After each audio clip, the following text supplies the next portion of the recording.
नमस्कार दोस्तों, US legal में आपका स्वागत। और आज हम बात करेंगे वसीम रजवी। और वसीम रजवी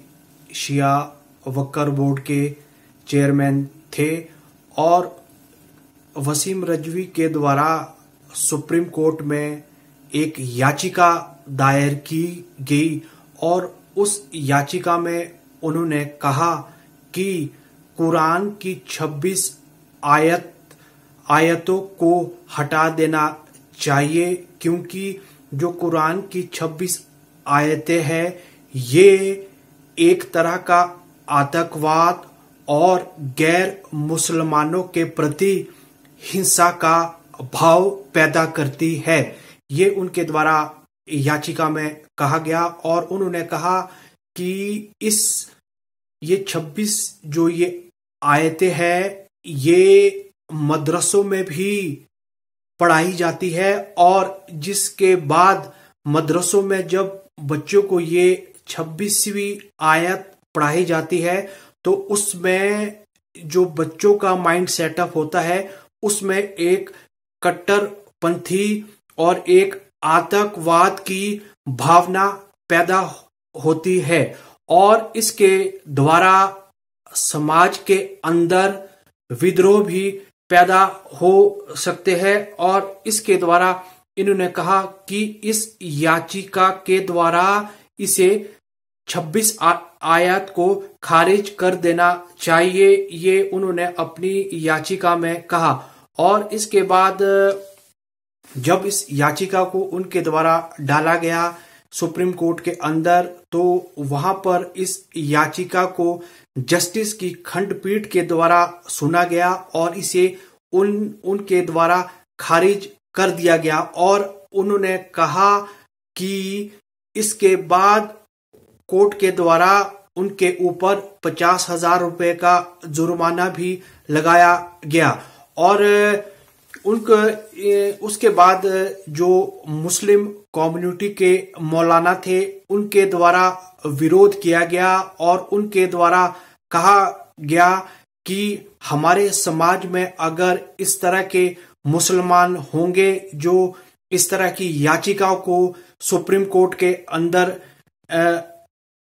डालेंगे इससे भी दिक्कत आ सकती है। और उसके बाद उन्होंने कहा कि रजवी एक पॉलिटिशियन है, उनके द्वारा चुनाव भी लड़े गए हैं और वो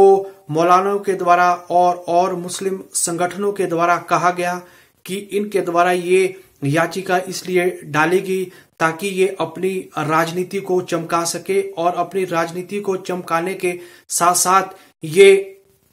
ये मुसलमानों के बीच भी एक खाई खोद रहे हैं, ये मौलानाओं के द्वारा कहा गया। और याचिका को जब सुना गया और याचिका में जब इस भ्रांत को रखा गया कि ये एक आतंकवाद और कंट्रोवर्सी को पैदा करती है, इस वजह से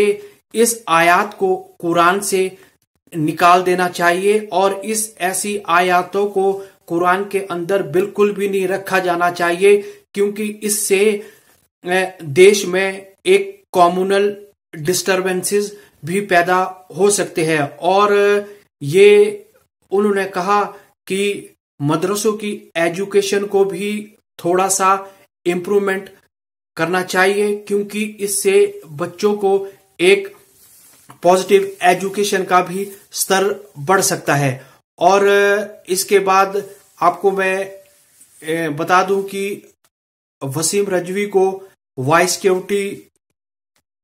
मिली हुई है, क्योंकि उनको लगता है कि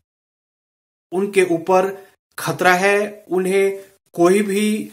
व्यक्ति इस समय मार सकता है, क्योंकि उनके द्वारा जो ये याचिका डाली गई इससे मुसलमानों के बीच भी विद्रोह पैदा हो चुका है और विद्रोह पैदा होने के बाद उनके अंदर भय और संशय का एक दृष्टिकोण पैदा हो चुका है। और इसके बाद जो अगली बात सामने आई वो आई कि यदि कुरान से इस आयत को निकाला जाता है। तो फिर इसको निकालने के बाद जो मुसलमानों के अंदर एक जो कट्टरपंथी है वो भी एक खत्म हो सकती है, और इसको खत्म करने के बाद हमारे देश में एकता और अखंडता का भी स्वरूप एक जैसा रह सकता है। और इसके बाद रजवी के खिलाफ काफी एजिटेशन हुए, काफी प्रोटेस्ट हुए, और रजवी ने कहा कि मुझे लगा कि इस तरह की याचिका को सुप्रीम कोर्ट में डाल देना चाहिए, क्योंकि इससे हमें अपने समाज में एक नया स्वरूप और एक नया दृष्टिकोण देना है, और उसके बाद हमें इस तरह की याचिका को सुप्रीम कोर्ट के अंदर डालने से हमें कोई ना कोई पॉजिटिव एस्पेक्ट जरूर सामने आएगा। और इसके बाद आयोग के द्वारा जो अल्पसंख्यक आयोग, राष्ट्रीय अल्पसंख्यक आयोग है, उसके द्वारा वसीम रिजवी को एक नोटिस भेजा गया, और नोटिस के अंदर उन्हें डायरेक्शन दी गई कि वो